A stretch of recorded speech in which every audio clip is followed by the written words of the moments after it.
नमस्कार मित्रांनो, घरोघरी मातीच्या चुली या मालिकेच्या आजच्या भागात आता जानकी गंगाधर काका यांना रिक्वेस्ट करते की हे बघा, आश्रमाबाधील प्रत्येक ह्या मुलाचे स्वप्न असतं की त्याला त्याच्या हक्काचे आईवडील मिळावेत, म्हणून ते स्वप्न माझं पूर्ण झाले नाही, परंतु आता कार्तिकच स्वप्न हे सत्यामध्ये उतरू शकते जर तुम्ही योग्य तो निर्णय घेतला तर कार्तिकला त्याच्या हक्काचे आईवडील मिळू शकतात। तेव्हा आता शर्वरी प्रेमाने कार्तिकडे बघते, कारण आता शर्वरी आणि विक्रांत या दोघांना मात्र कार्तिक हा दत्तक म्हणून यायचा असतो आणि ते अगदी त्याला आपल्या मुलासारखं प्रेम देत असतात। परंतु आता जानकीचा हा जो काही निर्णय आहे तो ऐकून गंगाधर काका म्हणतात, हे शक्य नाही, कारण मी त्याला येथून कुठेही पाठवू शकत नाही। तेव्हा आता गंगाधर काकांचा हा निर्णय ऐकून सर्वांना तर धक्का बसतोच। तेव्हा गंगाधर काका पुढे म्हणतात, त्याच्या आई वडिलांनी त्याची पूर्ण जबाबदारी माझ्यावर टाकली होती। जेव्हा त्याची आई नेहा हिच्याशी माझं शेवटचं बोलणं झालं होतं आणि तेव्हा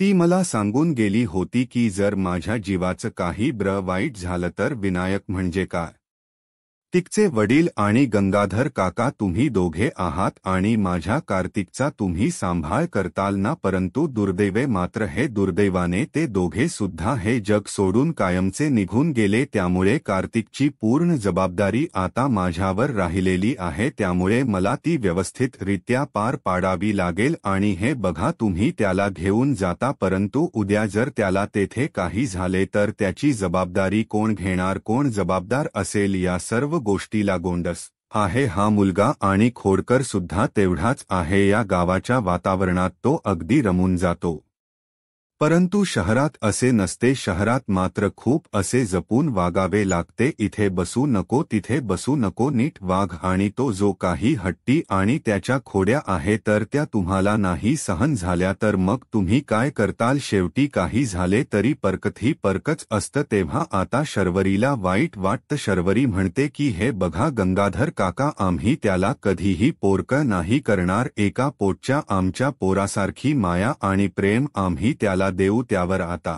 विक्रांत सुद्धा म्हणतो की हे बघा काका, एकदा तुम्ही शांतपणे विचार करा आणि जो निर्णय हवा असेल तर तो निर्णय तुम्ही घेऊ शकतात, परंतु एकदा शांतपणे विचार करा, कार्तिकला सुद्धा आई वडिलांचे प्रेम मिळेल आणि एक आईवडील मिळतील, एकदा विचार करा। तेव्हा त्या काका विचारात पडतात। त्यानंतर आता इकडे ऐश्वर्या खूप चिडलेली असते। ऐश्वर्या म्हणते की दिवसभरात इतके प्रयत्न करून सुद्धा आपल्याला पार्वतीसाठी एकही बाई मिळाली नाही, कुणाचं तोंड आपण सकाळी सगळीकडे बघितलं असेल माहिती नाही, परंतु आजी मात्र अगदी खाण्यावर ताव मारत असते। तर ऐश्वर्या चिडून आजीला म्हणते की इतकं सगळं होतं आणि तरी सुद्धा तुम्हाला खायचं सुचते काय, खाता ताव मारून। त्यावर आता आजी लगेच म्हणते की हो ना सौमित्रा आणि अवंतिका आली ते तर वेगळेच, त्यांना आपल्यावर शंका आलेली आहे हे नक्की। तेव्हा आता सारंग म्हणतो की हो ना आणि आजी हे बघ, यावेळेस आपण पकडले जाणार तर नाही ना। तेव्हा आता ऐश्वर्याला या दोघांचा खूप खूप राग येतो। ऐश्वर्या म्हणते की दोघेही गप्प बसा, गोष्टीमध्ये मीच आता पुढाकार घेत असते आणि तुम्ही दोघं काय करतात, संकट आलं की पळून जातात, पण यावेळेस मात्र तुम्ही दोघांनी पळून जाण्याचा जर प्रयत्न केला तर मग मी। तेव्हा आजी विचारते की काय करशील मी, तेव्हा लगेच आता ऐश्वर्या म्हणते की हे बघा, तुम्हाला दोघांना मी सगळ्या रणदिवेसमोर उभं करेल, सगळ्यांना सांगेल की आत्तापर्यंत मी जे काही प्लॅन केले त्या सगळ्या प्लॅनमध्ये तुम्ही दोघे सामील होते माझ्याबरोबर। तेव्हा आता आजी आणि सारंग तर खूपच घाबरतात आणि अगदी ऐश्वर्याला म्हणजे असे करू नये म्हणून लगेच दोघेही हसतच ऐश्वर्याच्या अगदी जवळ येऊन बसतात। सारंग अगदी हसून म्हणतो की ऐश्वर्या, अहो असं काय करतात, आपल्या तिघांची एक टीम आहे तर।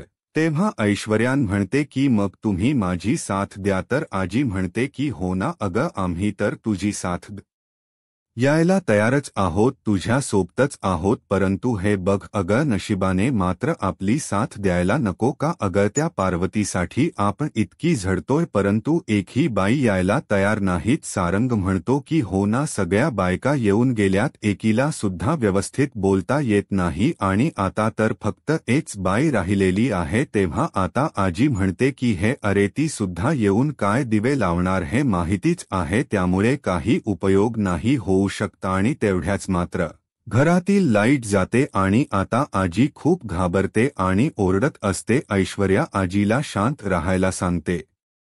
आजी म्हणते की अरे, दिवे गेले. तेव्हा ऐश्वर्या म्हणते की चिल, शांत व्हा ब्र. तर सारंग म्हणतो की हो, दिवे तर गेले आणि एक तर अगोदर नशिबाचा नाही अंधार आपल्याला. तर आजी म्हणते की हो ना, त्यात तर गडद असा अंधार. त्यावर ऐश्वर्या म्हणते की ठीक आहे, अंधारच पडलेला आहे, काही भूकंप आणि वादळ तर नाही ना आले? आजी म्हणते की हो ना, ते तर बर आहे, नाही आले. आणि तेवढ्यात दाराशी एक बाई येते. तर ती बाई आता डायरेक्ट म्हणत असते की ऋषिकेश, अरे बाळा, मी तुला आले भेटायला. नानासाहेब, मी परत आले हो. आता अंधारात ती बाई हे सर्व बोलत असते. तेव्हा ऐश्वर्या आजी आणि सारंग हे तर अगदी आश्चर्याने आणि घाबरतच त्या बाईकडे बघत असतात, जणू असे त्यांना दिसते की साक्षात ती पार्वती आले की काय. आता आजी तर इतकी घाबरते. आजी म्हणते की बापरे, पार्वतीच, भूत भूत भूत सुद्धा व्यवस्थित आजीला म्हणता येत नाही. तर आता आजी हात जोडून उभी असते. पार्वती, आम्हाला क्षमा करा, क्षमा क्षमा करा आम्हाला, आम्ही चुकलो, आम्हाला क्षमा करा. तेव्हा सारंग आजीच्या कानाजवळ येतो आणि पार्वती असे म्हणतो. आजी म्हणते की हो, आपण सारखं पार्वती पार्वती म्हणत होतो, ती पार्वती स्वतःहून येथे आली म्हणजे नक्की पार्वतीच भूत तर नसेल ना?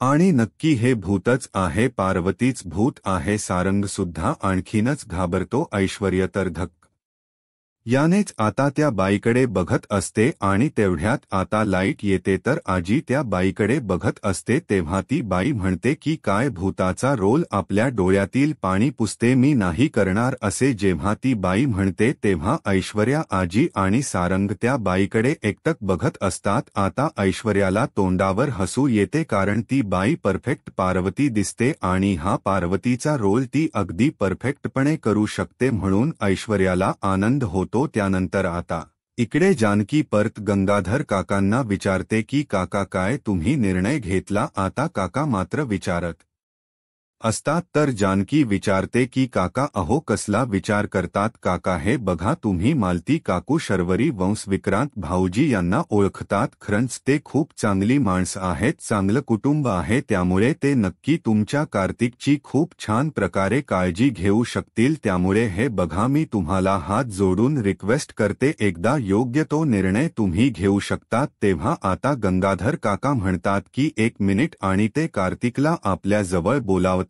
तेव्हा आता कार्तिक हा त्या आजोबा जवळ येतो आणि काय आजोबा असे विचारतो. तेव्हा गंगाधर काका विचारतात की कार्तिक, आई तू ह्या काका आणि काकू सोबत जायला तयार आहे का? तेव्हा आता कार्तिक म्हणतो की मी आणि माझं स्कूल चालू होण्यासाठी अजून थोडासा वेळ आहे, तेवढे दिवस मी यांच्याकडे थांबू शकतो. तेव्हा आता गंगाधर काका यांचे डोळे भरून येतात. गंगाधर काका म्हणतात की बेटा, अरे थोडे दिवस नाही, मी तुला कायम जाण्यासाठी म्हणतोय. आणि हे बघते, तुला शिकवतील, व्यवस्थित खायला देतील, कपडे देतील, प्रेम देतील. त्यावर आता कार्तिक विचारतो की आजोबा तुम्ही?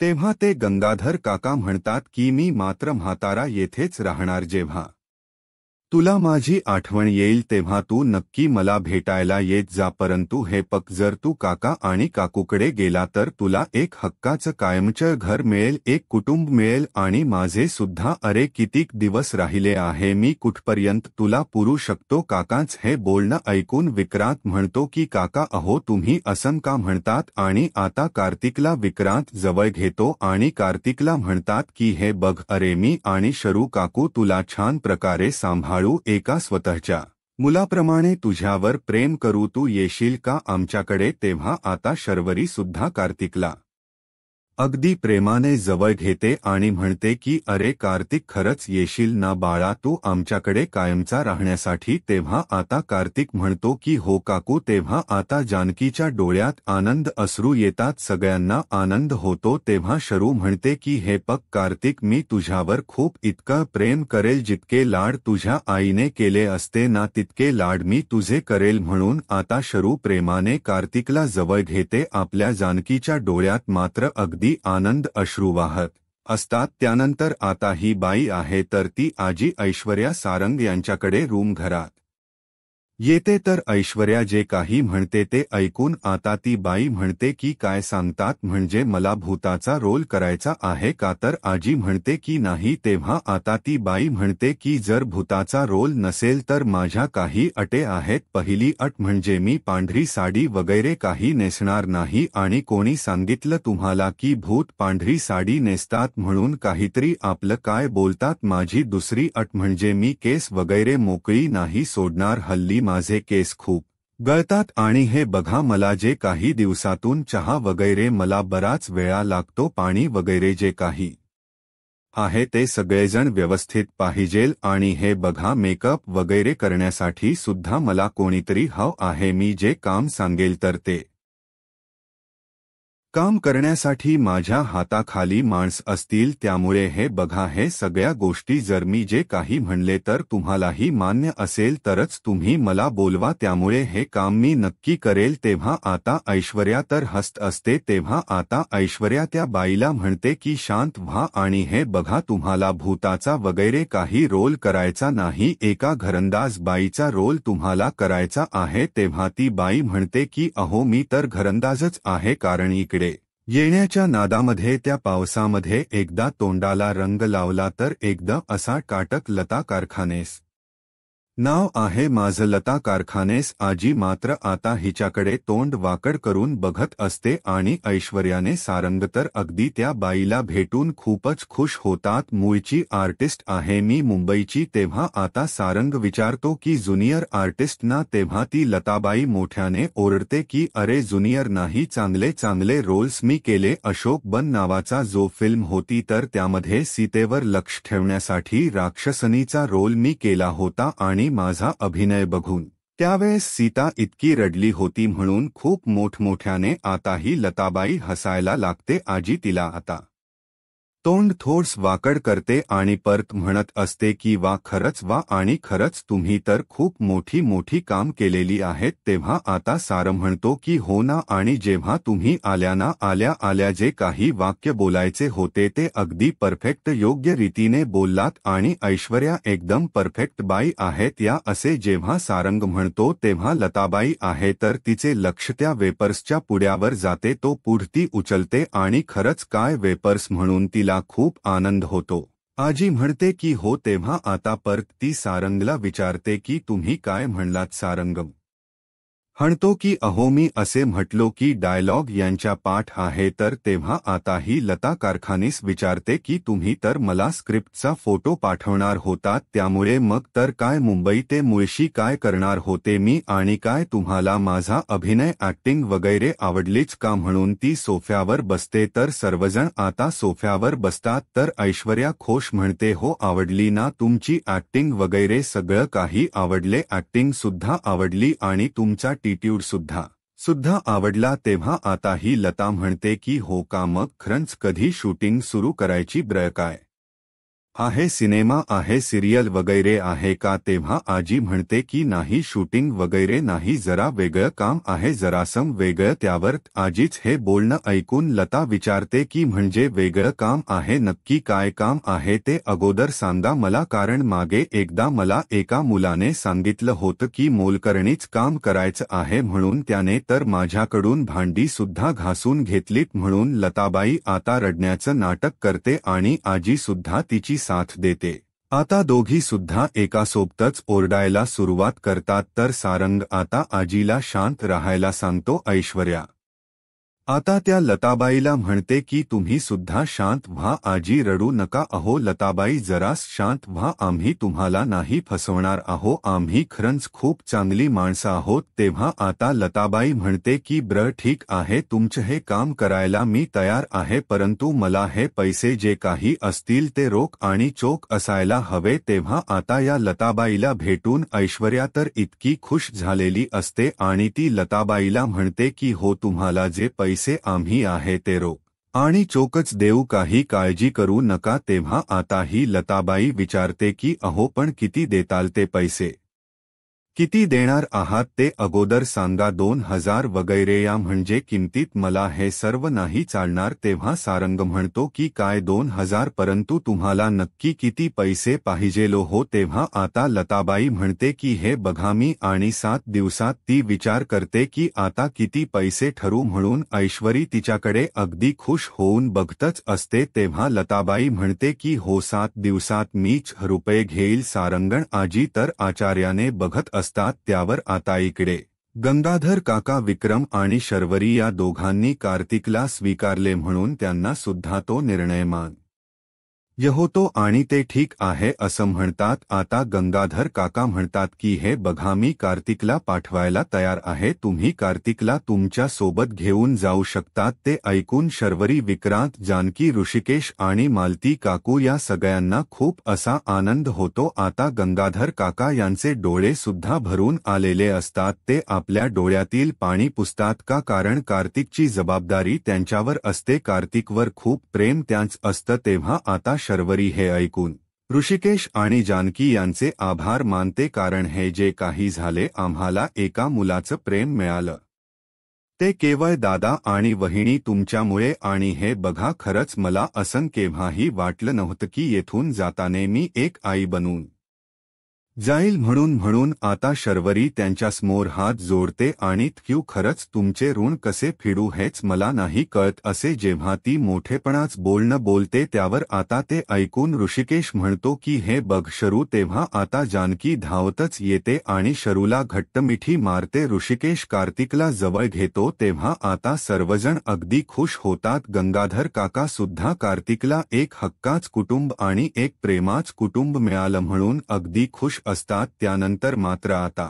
ह्या लताबाईने 7 दिवसाचेच रुपये मागितलेले असतात. ते ऐकून ऐश्वर्या म्हणते की हे बघा, 7 दिवसाचे 4 रुपये तर मी तुम्हाला एका दिवसाचे 4 रुपये देईल. हे ऐकून तर लताबाई कारखानीस यांना खूप असा आनंद होतो. आता एका दिवसाचे 4000 ऐकल्यानंतर आता लताबाई ही आजीच्या अगदी मिठीत येऊन पडते. आश्चर्याचा धक्का तिला बसलेला असतो आणि आजी मात्र आता तिचं एका लहान बाळासारखं डोक थापडते आणि बाळा झळझोरे असं म्हणते. तेव्हा आता सारंग आजीवरच ओरडतो. तर आता लताबाई उठते आणि ऐश्वर्याला परत म्हणते की काय बोलतात तुम्ही हे, की उगाच आपलं काही बाई बोलतात आणि मला सांगा किती दिवस हे काम करायचं आहे. तेव्हा ऐश्वर्या म्हणते की त्यावेळी तुम्हाला कळू, परंतु आता जे काही आहे तर ते तुमच्या कामावर ठरेल. तेव्हा आता आश्चर्याचा धक्का बसून लताबाई आता विचार करते आणि म्हणते 1 दिवसाचेच 1000 रुपये म्हणजे 10 दिवसाचे बाप रे, 40,000 रुपये. तेव्हा आजी म्हणते की एका महिन्याचे 1,00,000 रुपये आणि 20,000 रुपये. त्यावर आता हे ऐकून लताबाई कारखानीस तर अगदी खुश होते. एक आश्चर्याचा धक्का तिला बसतो की इतके पैसे आपल्याला या कामासाठी मिळणार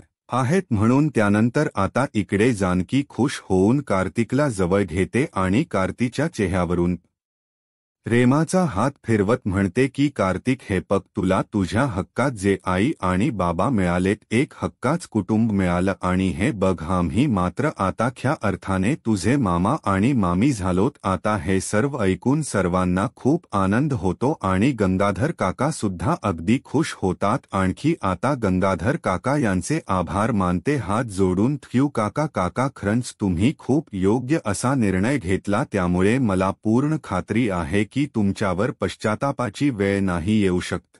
त्यावर तर ऋषिकेश सुद्धा काकांना म्हणतो की हे बघा काका, तुम्ही काही काळजी करू नका, आम्ही सुद्धा त्यांच्यासोबत तेथेच असणार आहोत. कार्तिकला त्याच्या हक्काचे आईबाबा नाहीत तर आता आणखीन बरीचशी अशी नाती तेथे गेल्यानंतर त्याला मिळणार आहेत. एक हक्काच प्रेम, एक हक्काच कुटुंब त्याला मिळणार आहे. तेव्हा कार्तिक सुद्धा खूप खुश असतो आणि सर्वांचे चेहरे मात्र खुलतात. मालती काकू खुश होत देवाचे आभार मानते, देवाला हात जोडून, आणि शर्वरी विक्रांत सुद्धा खूप खुश असतात. त्यानंतर आता इकडे जेव्हा गाडीमध्ये येऊन बसते तर सौमित्रला म्हणते की हे बघ, मी तुला खात्रीने सांगते की नक्की काहीतरी तेथेच सुरू आहे. तर तेव्हा सौमित्र विचारतो की काय झाले. तेव्हा अवंतिका म्हणते की अरे तू तिथे गेल्यानंतर तुझ्या लक्षात नाही आलं की काही. अरे ती ऐश्वर्या, सारंग भाऊजी आणि आजी हे सगळेजण किती विचित्र वागत होते ब्र. मला एक गोष्ट सांग, घरात कोणीच नाही आणि आजच कसे गुलाब दादा रोप आणण्यासाठी बाहेर गेलेत ब्र. असे आतापर्यंत कधीही झालेले नाही. घरात सगळेजण असताना गुलाब दादा नेहमी घरातच असतात ब्र. ते सगळं काही जाऊन दे, त्या बायकाच काय ज्या ऑडिशन देण्यासाठी आल्या होत्यात आणि आपल्यासमोर ती काय म्हणाली की चुकीचा ॲड्रेस आहेत.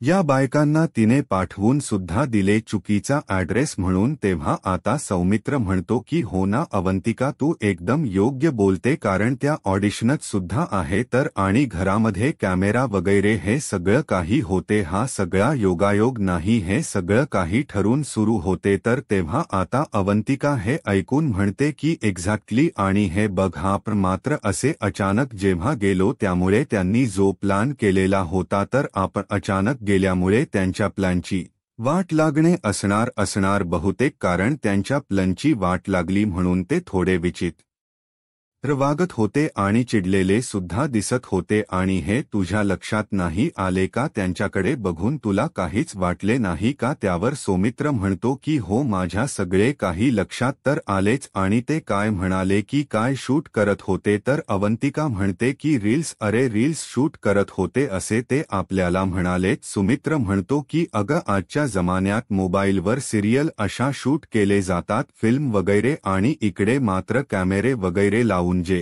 काही रील्स आहे तर त्या शूट केले जातात असे ते आपल्याला दाखवत होते. एकमेकांचे फोटो तरी कधी काढलेत का कॅमेरे वगैरे लावून हे लोकांनी? तेव्हा आता अवंतिका म्हणते की हो ना सौमित्र, एक्झॅक्टली माय पॉइंट. नक्की त्या दोघांचं आणि आजी सुद्धा त्यांच्या सोबत तर होतीच, परंतु त्यांचं काहीतरी नक्की वेगळं सुरू होतं तर. आणि अवंतिका म्हणते की अरे त्यावेळेस आपण त्यांचा कॅमेरा हा चेक करायला हवा होता. जर कॅमेरा चेक केला असता तर आपल्याला कळले असते की नक्की ते काय करत होते, रील्स बनवत होते की दुसरे काहीतरी. मला काहीतरी वेगळेच वाटत होते. आणि हे बघ, आता सुद्धा तू गाडी घेऊन मागे फिरतोस का? आपण आता सुद्धा त्यांचा कॅमेरा चेक करू शकतो. त्यावर आता अवंतिकाच हे बोलणं ऐकून सौमित्र म्हणतो की एक मिनिट, आपला मागे जाऊन काही उपयोग नाही होणार. आपण कितीही त्यांचा कॅमेरा चेक करण्याचा प्रयत्न केला तरी सुद्धा ते कॅमेरे वगैरे आपल्याला नाही दाखवणार. त्यामुळे अगं अवंतिका, हा विषय तू सोडून दे. त्यावर आता अवंतिका म्हणते की अरे जरीही आपण मागे नाही जाऊ शकलो, परंतु जानकी वहिनीच्या कानावर मात्र हे सगळं घालायला हवे, त्यांना कळायलाच हवे. तेव्हा आता सौमित्र म्हणतो की अगं अवंतिका, तुला जानकी वहिनीच्या विचारांचा वेग तर माहितीच आहे. जेव्हा मगाशीच आपण तिच्याशी बोललो होतो, ऑलरेडी तिला ह्या सगळ्याचा संशय आला असेल आणि सगळ्या बाबतीत ती अलर्ट सुद्धा झाली असेल. तेव्हा आता अवंतिकाला सौमित्रच हे म्हणणं पडतं. त्यानंतर आता इकडे सारंग ऐश्वर्याच्या जवळ येतो आणि तिच्या कानात आता म्हणतो की हे बघा ऐश्वर्या, अहो या बाईला इतके दररोज पैसे आपण कुठून द्यायचेत ब्र? तेव्हा ऐश्वर्या हळूच म्हणते की एकदा आपलं सगळं काही प्लान परफेक्ट झाला तर करू, मग त्यानंतर आपण काय जुगाड करायचा आहे तो. तेव्हा आता लताबाई कारखानीस लगेच तयार होते. इतके पैसे म्हटल्यानंतर ती लगेच ऐश्वर्याला म्हणते की अहो सांगा, मी सगळं काही करायला तयार आहे. तेव्हा आता ऐश्वर्या म्हणते की लताबाई, हे बघा कळते मला सगळं, शूटिंगच्या अगोदर कसे वर्कशॉप असते मग तसं सुद्धा आमच्या कामाच्या अगोदर काही गोष्टींच प्रिपरेशन करावं लागेल त्यामुळे सारंग हे बघा यांना आपल्या नेहमीच्या ठिकाणी घेऊन जा बाकी मी येतेच तर सारंग हो असं करत असतो तेव्हा आता लता कारखाने उठते आणि तिकडे काही खायला मिळेल का तेव्हा आता लगेच आजी म्हणते की हो सगळं काही तुम्हाला मिळेल तेव्हा सारंग म्हणतो की चला माझ्या सोबत मी तुम्हाला सगळं काही देतो समोसा वडा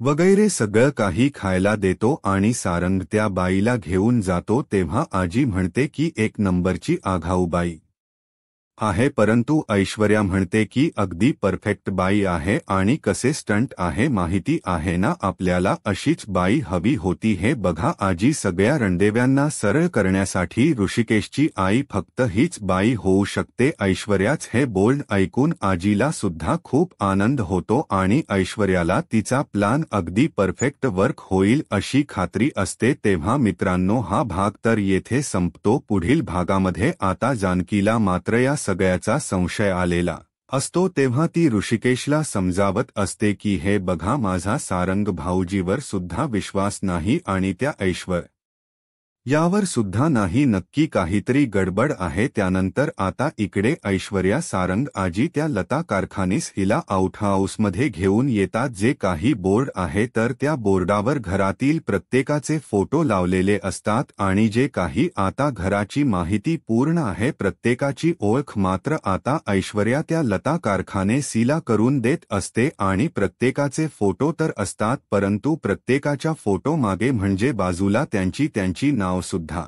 लिहिलेली असतात ते आता ती लता कारखाने सीला दाखवते आणि हे चेहरे मात्र व्यवस्थित नीट बघून घ्या प्रत्येकाची नाव सुद्धा तुम्हाला लक्षात ठेवायची आहे आणि जर ऋषिकेश आहे तर ती सांगते की हा तो मोठा मुलगा आहे ऋषिकेश आणि ही त्याची बायको जानकी आणि ऋषिकेश या दोघांचा फोटो दाखवते आणि आता ऐश्वर्या म्हणते की हीच आमच्या घरातील मोठी व्हिलन आहे त्यामुळे तुम्ही हिच्या सासूचा रोल करायचा आणि हिला घराच्या बाहेर काढायचे तेव्हा मात्र आता लता कारखानीस आहे तर ती बारकाईने हे सर्व बघून अगदी खुश होत असते आणि आजी सारंग आणि ऐश्वर्या तिच्याकडे बघून त्यानंतर इकडे जानकीला तर चाहून लागलेली असते की नक्की ऐश्वर्या काहीतरी प्लान करत आहे म्हणून जानकीचा चेहरा पूर्णपणे उतरलेला असतो तेव्हा मित्रांनो आता जानकी ऐश्वर्याने जो काही प्लान केलेला आहे तर तो येऊन कसा उद्ध्वस्त करते आणि ऐश्वर्याला कसा धडा शिकवते हे पाहण्यासाठी आत्ताच माझा महाराष्ट्र या यूट्यूब चॅनलला सबस्क्राईब करा धन्यवाद.